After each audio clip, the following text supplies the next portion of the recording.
Make sure to give my dad a 5-star review. Make sure to like and subscribe to his YouTube. Thank you for listening and enjoy the show.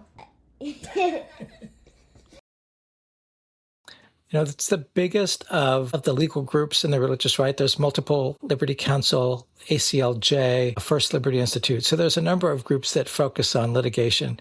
But the ADF is really the big player in this. And they have helped lead the fight to redefine First Amendment jurisprudence. And so it goes hand in hand with the success of the broader right-wing movement to sort of take ideological domination of the federal courts. The Federalist Society, the decades-long effort to push a more conservative ideology through the law schools and into the courts. And then ADF has taken advantage of that shift to help engineer the abandonment, really, of a lot of decades of precedent on separation of church and state and the Establishment Clause to really redefine what religious liberty means. Hey, welcome back, Faithful Politics listeners and watchers. I'm your political host, Will Wright, and I'm joined by your faithful host, Pastor Josh Bertram. What's going on, Josh? Hey, Will. Hey, I'm doing well. He threw me off. You just said, "Hey, Will." Sorry, I just said, "Hey, how's it going, Will? How are you?" There's like an open show rhythm, and normally it's like I know I threw you off, dude. I threw you off. How are you? Anyways, let's forget all that. Today, our guest is Peter Montgomery. He's the research director at People4, the organization that runs Right Wing Watch. He's studied the religious right movement and its right-wing political allies for more than 2 decades and has written extensively about a wide range of issues to include marriage equality, religious liberty, and other conflicts at the intersection of, wait for it, faith and politics. He's been cited as an expert in national publications, including the New York Times, Washington Post, Wall Street Journal, USA Today, and a whole bunch of others. And we're just so glad to finally have a chance to talk with you. So welcome to the show, Peter. Thanks. I really appreciate the chance to be with you. Yeah. So I just want to start off first by maybe just getting like a bit of an origin story, because like your field, the things that you do, the videos and the amount of like, I don't even know like what to call it. We'll just call it the religious right or right wing material for the past couple of years. Like was there a period in your early life where you're like, you know what seems like would be a really fun job is to track the religious right. So I'm like, how did you get into this work? It's interesting. I sort of fell into it slowly. I was a freshman in college when Ronald Reagan was elected. And that was really the emergence of the modern religious right as a political force. That was the election in which Jerry Falwell and the moral majority really first flexed their muscles, defeated a bunch of Democratic senators, helped put Ronald Reagan in office. And in response to that, that was also the year that Norman Lear founded People for the American Way, seeing the rhetoric coming out of those politicized televangelists basically saying, you couldn't be a good American unless you were the right kind of Christian, and you couldn't be a good Christian if you didn't share their politics. And he thought that was a dangerous message and started the organization to counter that. I was a freshman in college. I'd been a religious kid. I'd spent my teen years on the Bible quiz team at my church in Lancaster County, Pennsylvania. But I'm a Bible quizzer as well. I had liberal politics and So I followed the kind of origins of People for the American Way. I spent a number of years working in a different nonprofit, good government group called Common Cause. And then I found myself at People for the American Way many years ago. And I've been there ever since. That's really cool. I appreciate hearing that story. It's always cool to hear people's origin stories, how they kind of got to where they're going, because it's never a straight line. It's always a zigzag, and it's always really fascinating to hear people's story. And, it's interesting because I grew up as a Bible quizzer as well. At least I did Bible quiz in the church that I was at. I wasn't very good at it, though. I didn't like going to it. And I always argued with my mom, and she always made me go, and I really didn't want to do it. So anyway, but I did learn something about the Bible, which I appreciated. And, obviously growing up, I wouldn't have thought of myself as right-winged. I hadn't even heard of that term growing up. I just kind of thought myself as correct. You have right wing, left wing. I'm just the wing. I don't know why I'm the center. I'm correct. And yet things like religious right, Christian right, and even Christian nationalism, right? These things become interchangeable in people's minds. And I think that might muddy the waters some. I would love for you, how do you distinguish these terms?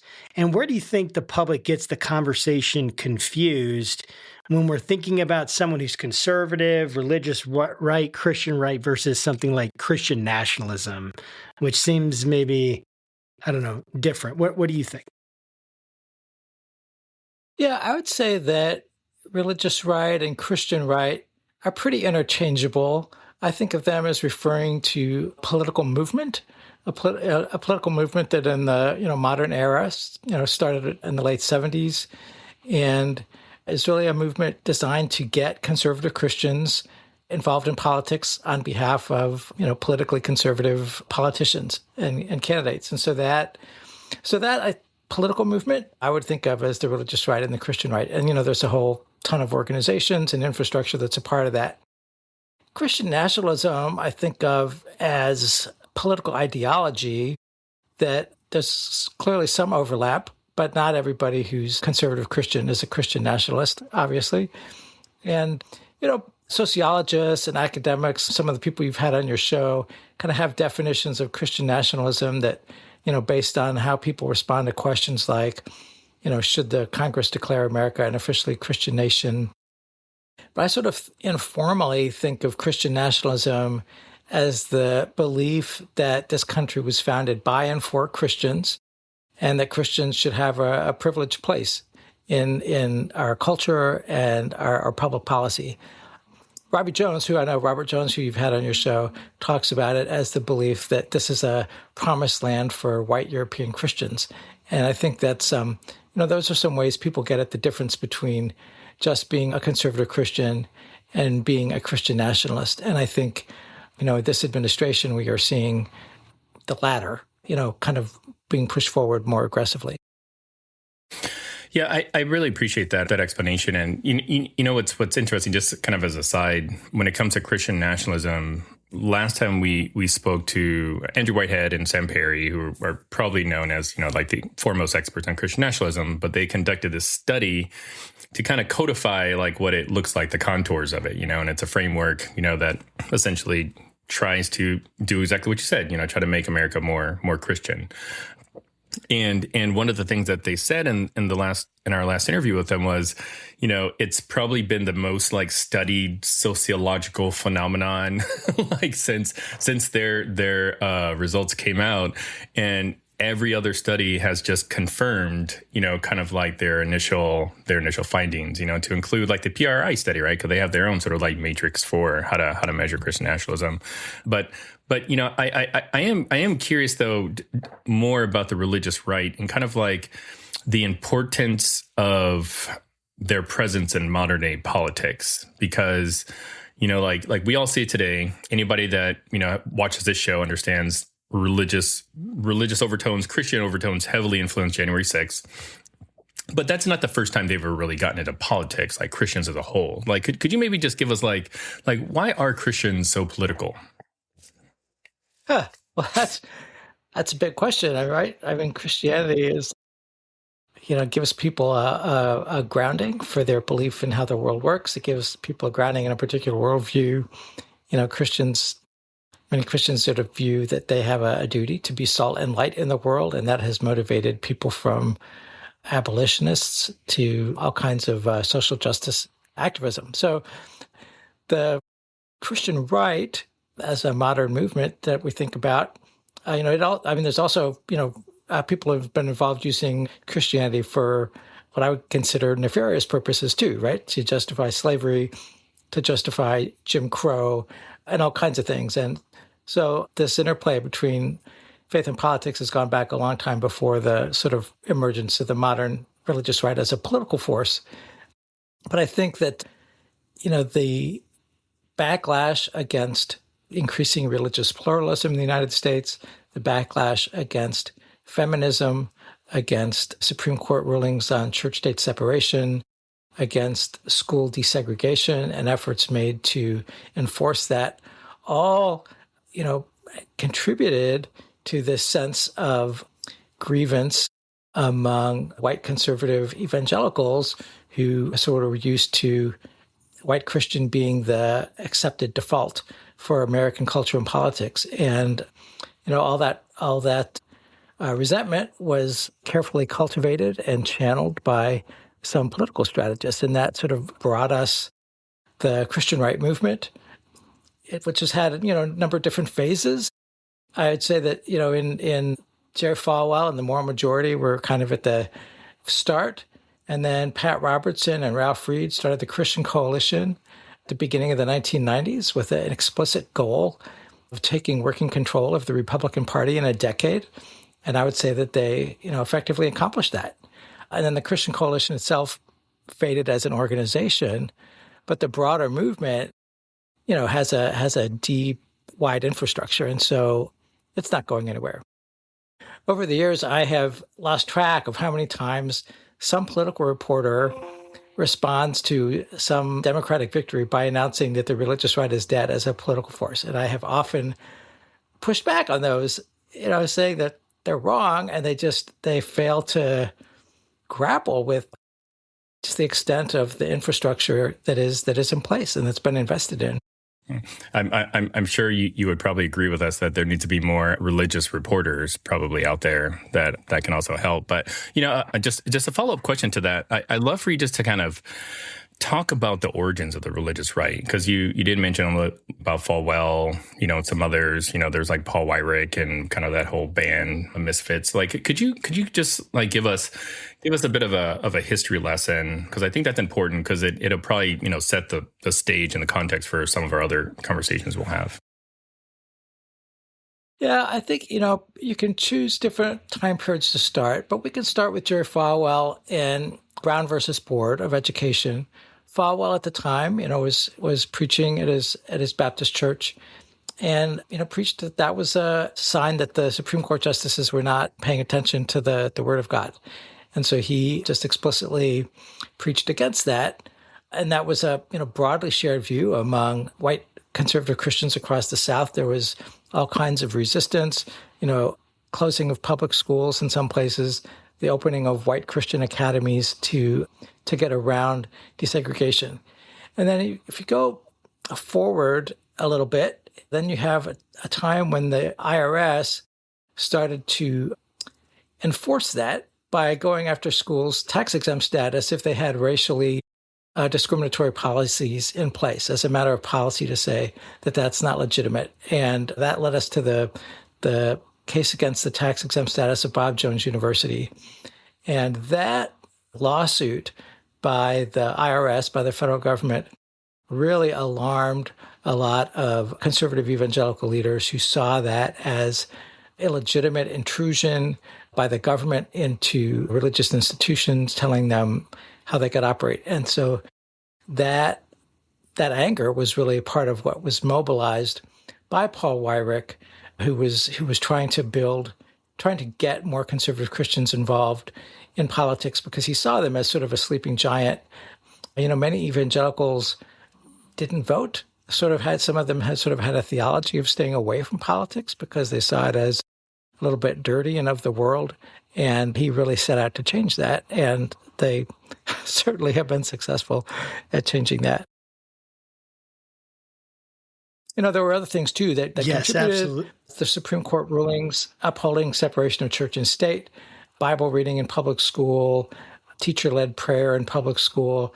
Those kind of rulings also, fed into this sense of grievance and play into the religious persecution rhetoric that has always been at the core of what the religious right has mobilized around and continues today.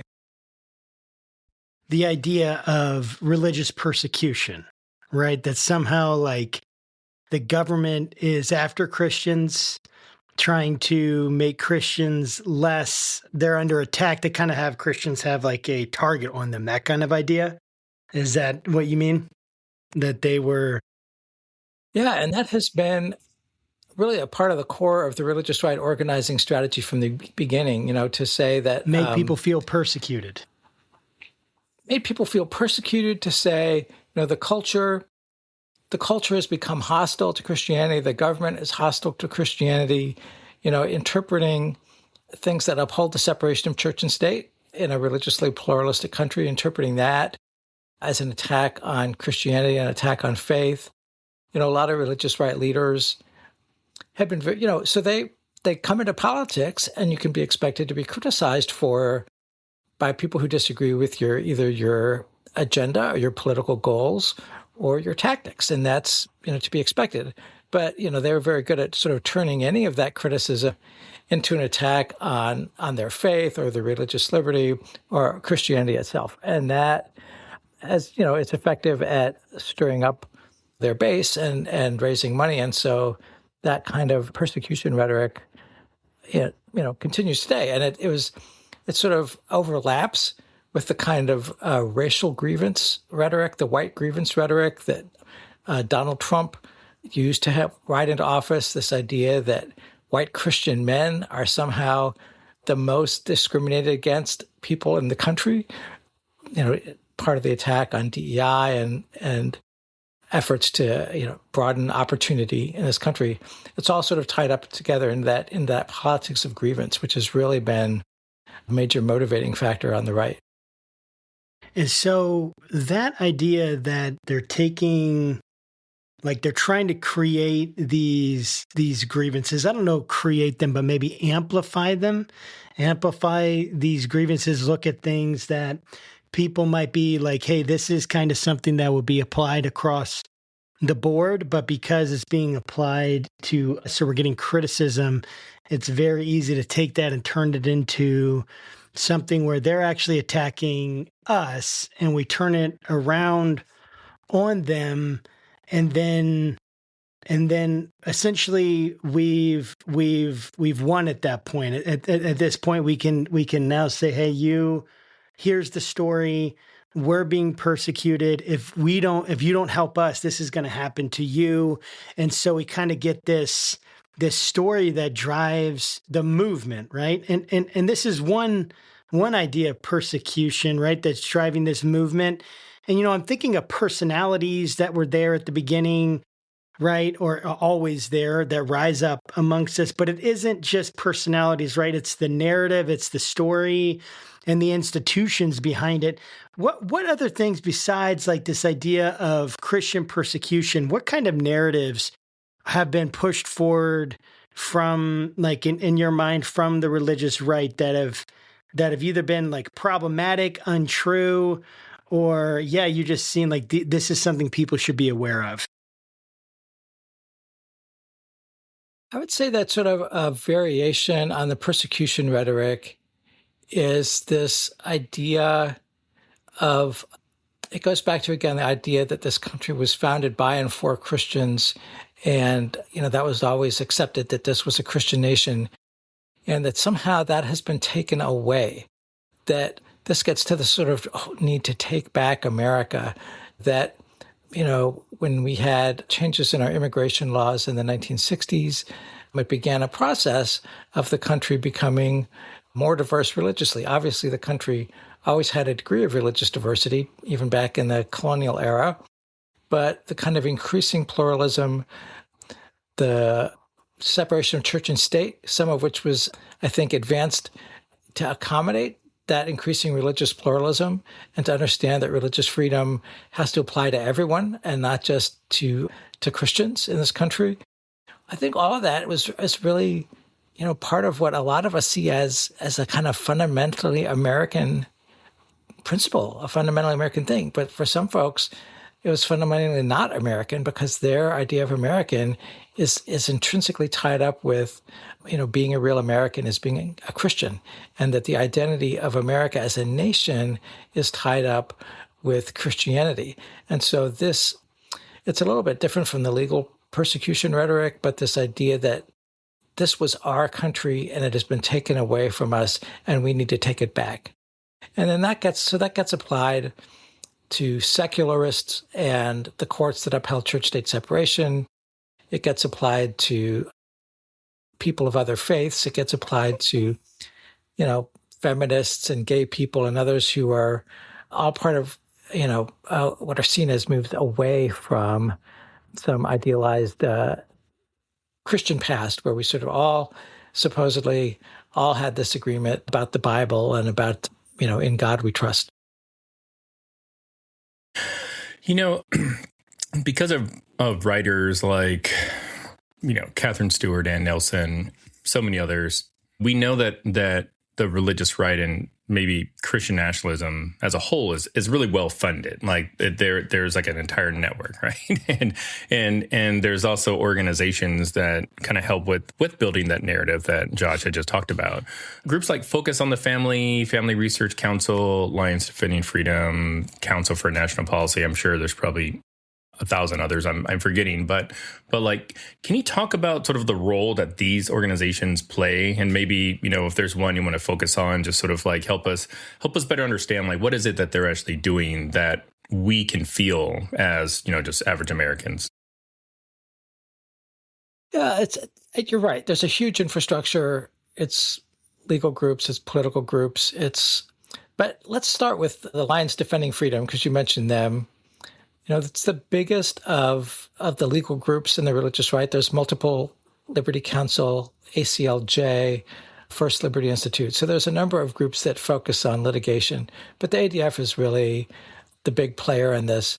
And they have helped lead the fight to redefine First Amendment jurisprudence. And so it goes hand in hand with the success of the broader right-wing movement to sort of take ideological domination of the federal courts. The Federalist Society, the decades-long effort to push more conservative ideology through the law schools and into the courts.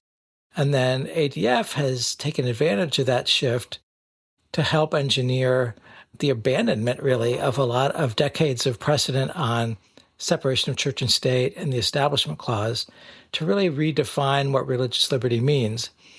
And to say that, to open the door to, direct taxpayer funding for religious education, for example, or to say that for-profit corporations can claim exemption from generally applicable laws by claiming religious belief. And so ADF has really broadened, they've provided the legal muscle to change the way the courts look at the Establishment Clause, at separation of church and state. And that's really a way about building power for conservative Christian movements, about giving them access to government funds. So I would say that that's one really consequential shift that we've seen. And in addition to the First Amendment stuff, ADF was also driving force behind the legal strategy to overturn Roe v. Wade. They would like to do the same thing for Obergefell and reverse marriage equality. They're also emblematic of this very long-term strategic vision of the right. They talk about their goals as generational wins. And for them, they were talking about Roe v. Wade, years before they actually overturned it, as one of their generational goals. And so marriage is on that list, and the sort of redefining of religious liberty is another. So I would say that's one of the big ones. And I know that you've had Kevin Roberts from the Heritage Foundation on. People don't tend to think of the Heritage Foundation as necessarily part of the religious right, because it's just this kind of big conservative think tank. But they've always had, quote, traditional values as part of their agenda. And under Roberts, with Project 2025, the sort of Christian nationalist bent of became clearer. I was always struck that he wrote the introduction to the big Project 2025, policy agenda book that came out during the campaign. And in his introduction, one of the striking things he talked about was that, freedom is not properly understood as the freedom to live your life how you want. It's the freedom to live your life as you should, as you ought, according to what the Bible teaches. And, that's not a surprising thing to maybe be taught in a Sunday school, but to have that being argued as the basis for policy is pretty dramatic. And it's one bit of evidence of kind of a big shift in the whole conservative movement over the last, decade or two, away from this kind of libertarian, just get government out of the way, let us live our lives, to an aggressively, no, we're going to use the power of government. We're going to take that government and use it to enforce our ideology, to require people to live according to our interpretation of the Bible. And so that I think is a big shift that has been engineered by lots of groups. So yeah, and then I would say that one other kind of part of the infrastructure that's out there, you've got policy groups and political groups like the Family Research Council. In the MAGA era, one of the things that has been different about the religious right is the sort of rise in prominence of these Pentecostal dominionists who sort of come out. They're not part of the sort of Southern Baptist fundamentalist, traditional wing of the religious right, but they've got a lot of influence with the Trump administration. Paula White has sort of ushered them into their, into the inner circles in ways that they have not had before. And Paula White, from her perch at the White House with allied groups like Intercessors for America,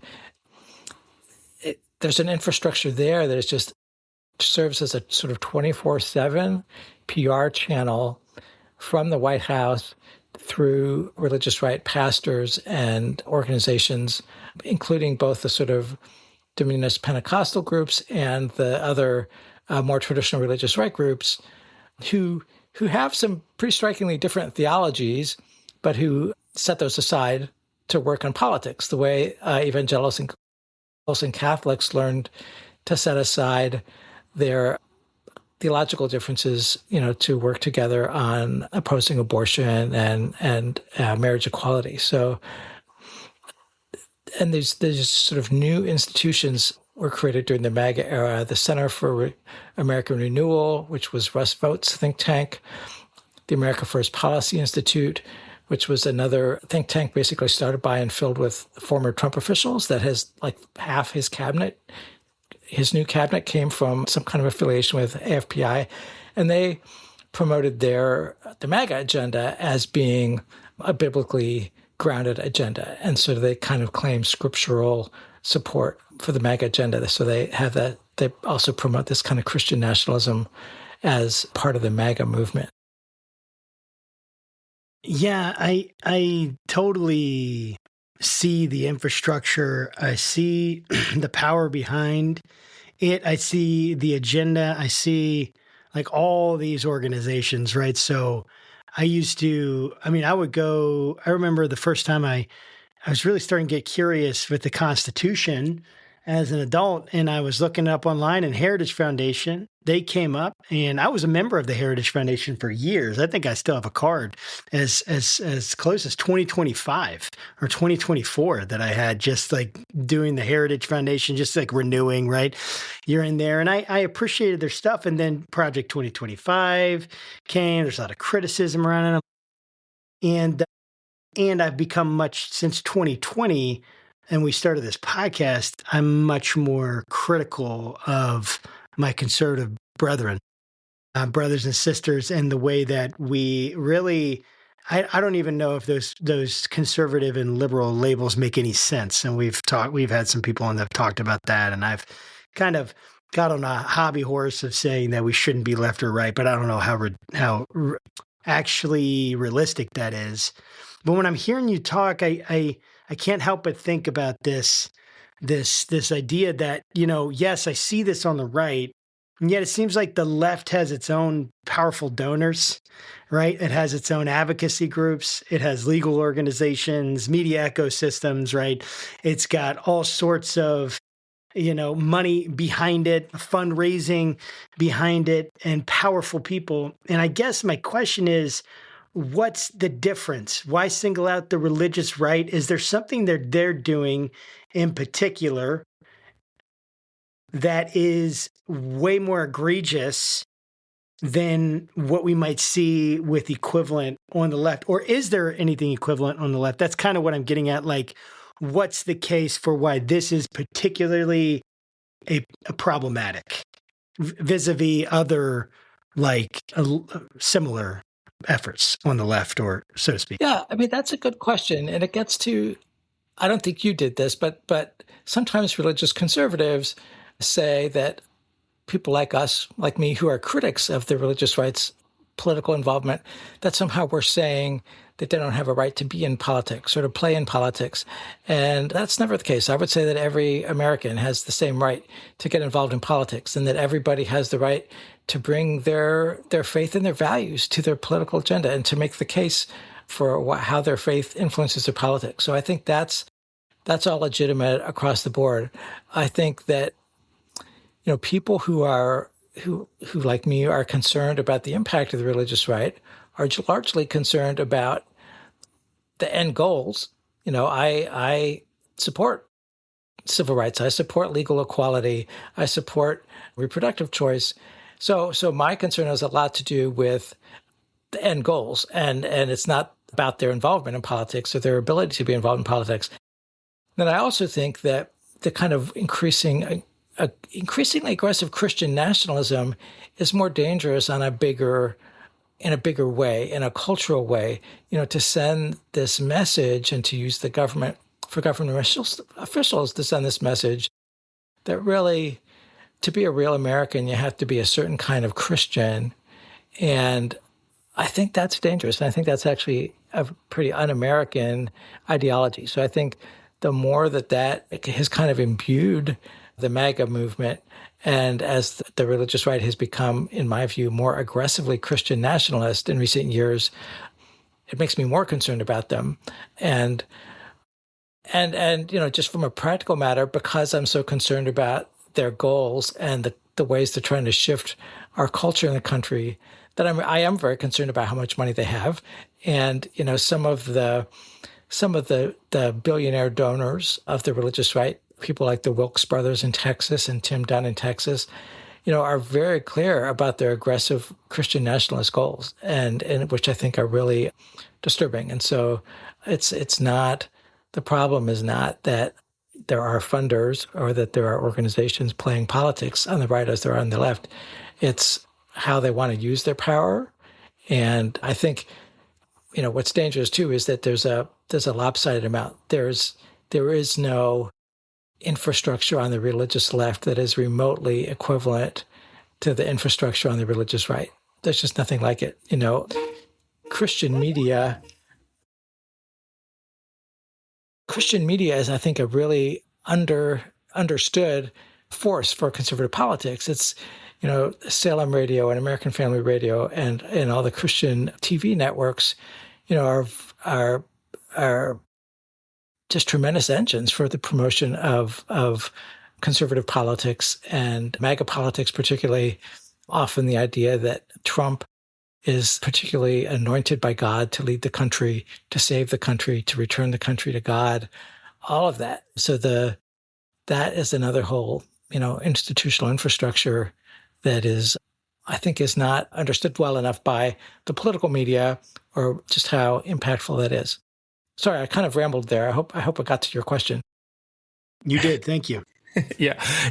I don't think it would be an incorrect statement to say that, since the Constitutional Convention, that there have been people that have wanted to have more religion, specifically Christianity, in our government up till today. And you've been studying this stuff for decades. I'd love to just hear your thoughts about, one, what are the ways in which maybe the intensity of that blending has changed over the years? So, from Reagan to today, like how have Christians, really fought to either break down the wall of separation or, use the legal system in some new and creative way? And second, if you can remember, and I'll ask you again if you forget, what are some things that have been normalized? So the thing that would have shocked you in the 80s about what the religious right is doing, what then has been so normalized now that we don't even talk about it? Yeah, that's a good question. I would say that one of the differences, in addition to sort of, making the most of their legal successes at redefining religious liberty and undermining church-state separation, and then moving forward with policies based on that to get public funds diverted from public schools to religious schools, other things like that.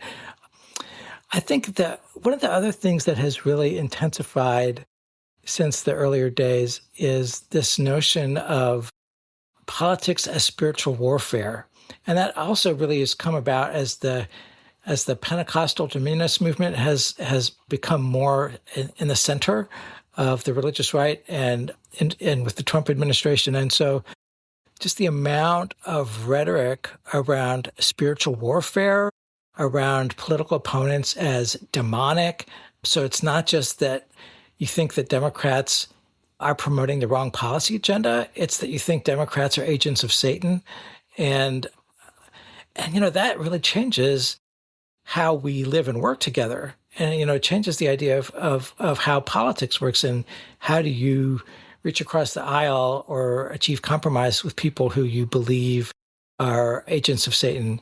And, that goes a little bit of hand in hand with the idea that Trump is anointed by God. And therefore, as Paula White has said explicitly, if you're opposing Trump, you're opposing God's move in the world.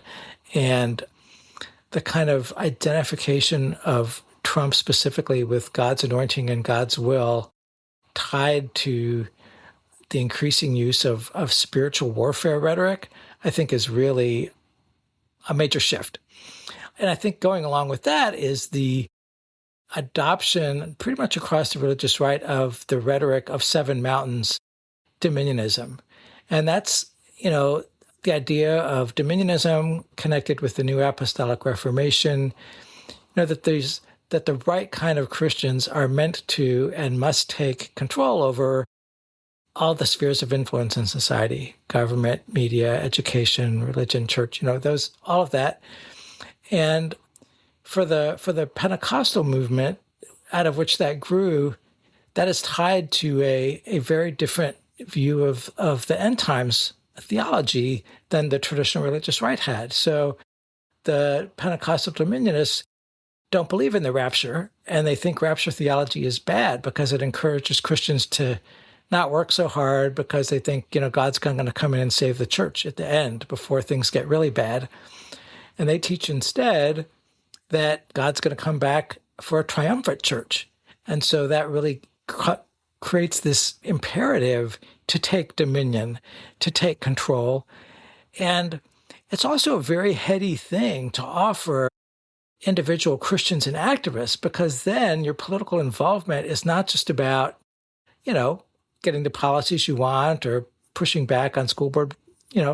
It's literally about helping to bring about the return of Christ, because Christ is not going to come back until the church has occupied and is taken its rightful place. So that's a big shift. And the rhetoric of the Seven Mountains has been adopted pretty much now across the religious right, including by people who do not buy that end times theology, but it's kind of a lingua franca for encouraging conservative Christians of all stripes to get more involved in politics. So I think that's been a big change. Real fast, Josh has a question, but I wanted to flex a little bit of vocabulary muscle because I've been reading a lot. So I believe what you're talking about is postmillennial dispensationalism.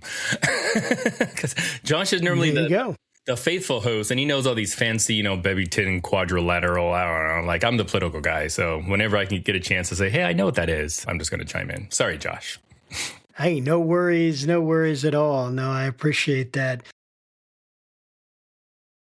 So when I found out about Donald Trump, when I first, like in 2015, right, I was in Ohio, and I had only voted Republican in my whole life at that point.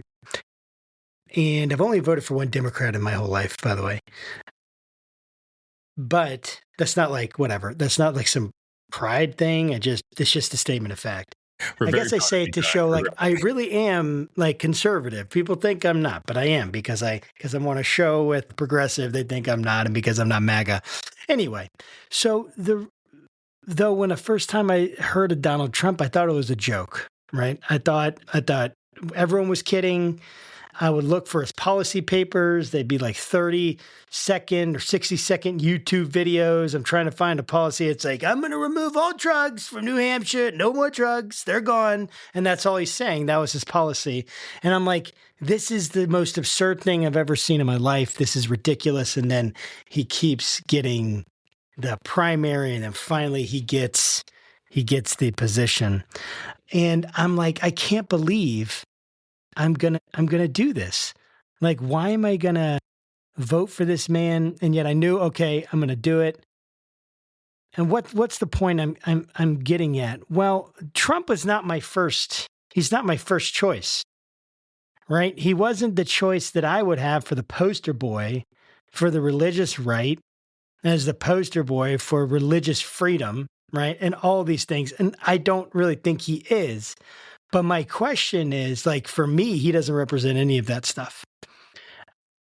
Why did they choose? What did religious right leaders see in Donald Trump? From your perspective, that meant they're going to get behind this man, support him, and choose him, for lack of a better term. I think it was a route to power.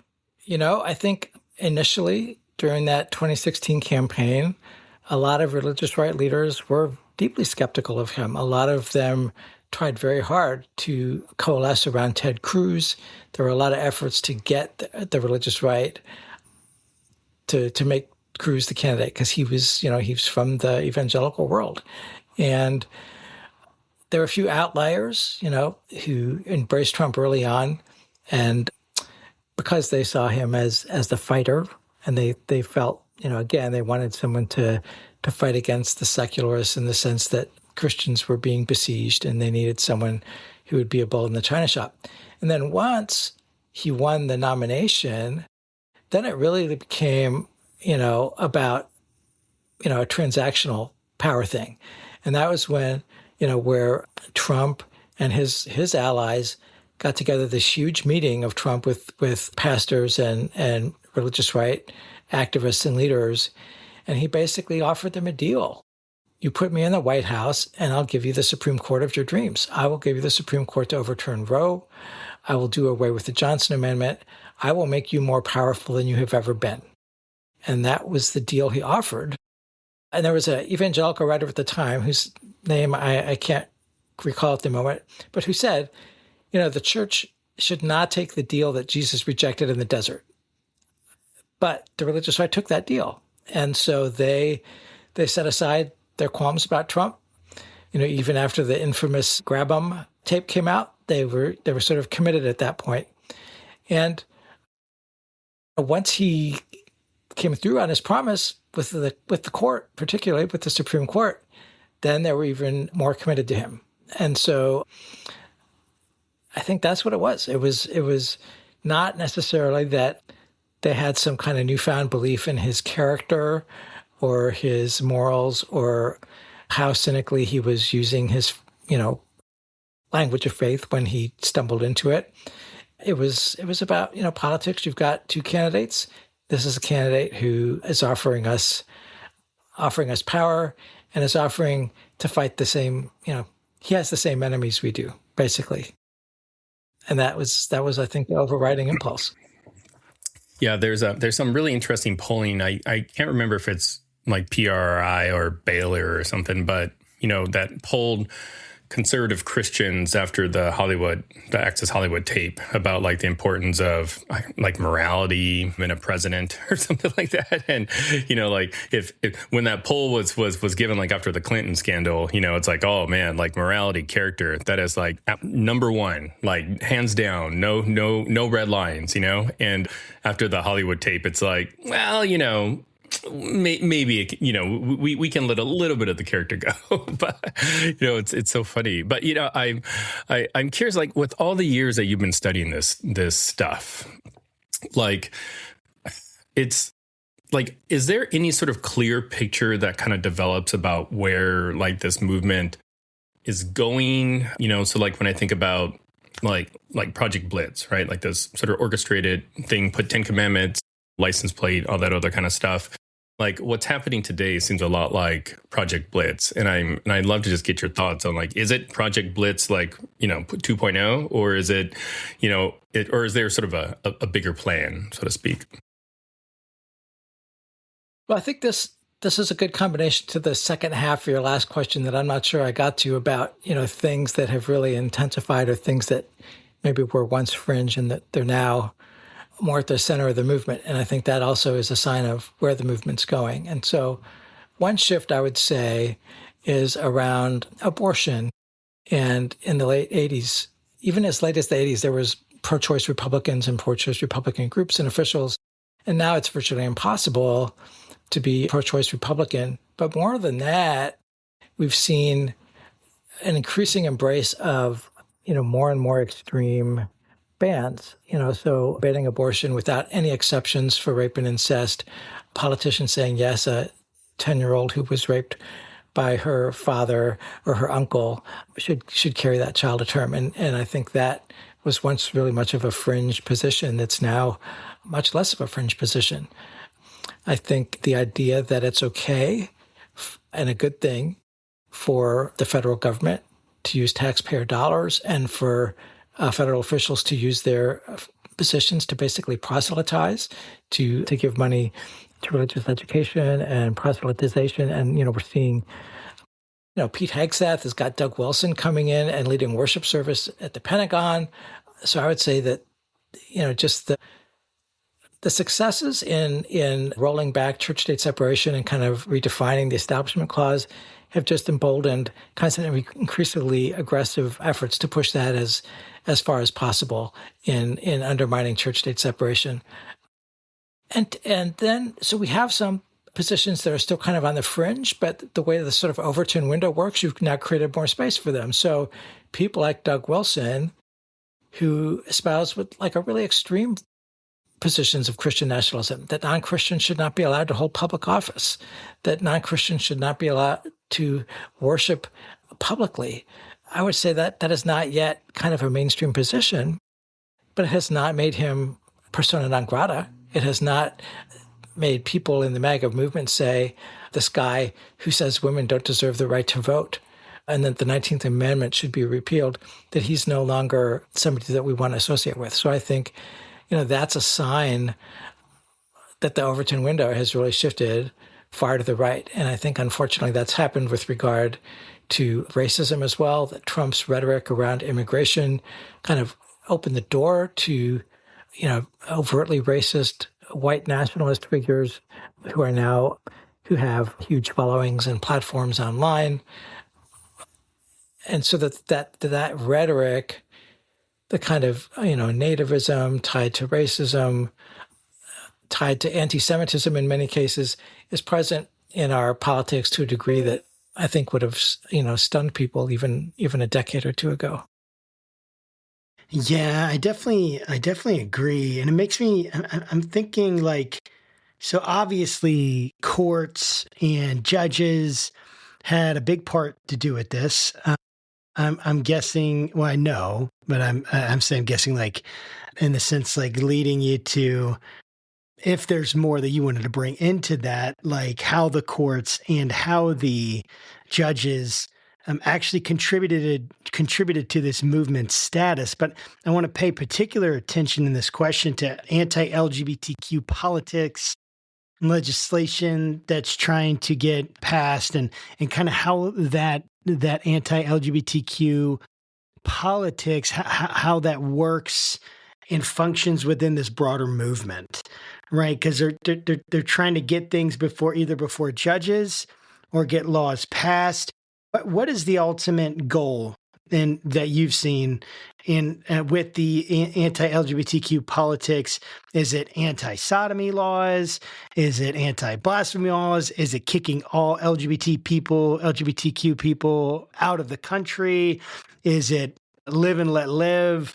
What is this function of this anti-LGBTQ politics, and how do the courts, like what's their part in this strategy? Well, that's a big question. So I would say that anti-LGBTQ politics is definitely one of the drivers of the movement.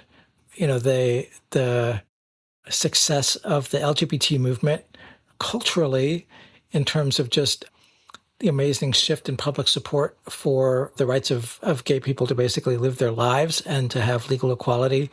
That's huge, like 2/3 percentage of the public, supports non-discrimination laws around sexual orientation. So I think partly because the religious right knew that they lost that battle. They kind of lost the battle to demonize gay people. The more gay people were out and people got to know them and have them in their families and have them in their communities, there was more support for public equality.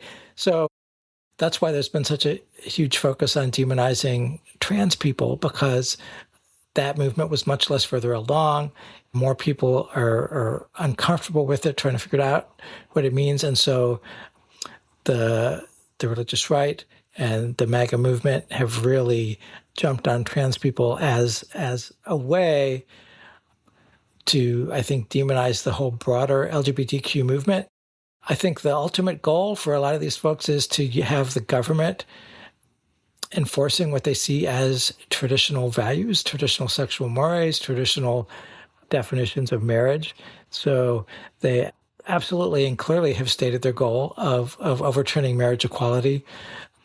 I think they are too smart politically to say publicly that they would like to also return us to the days when states criminalized people just for being gay.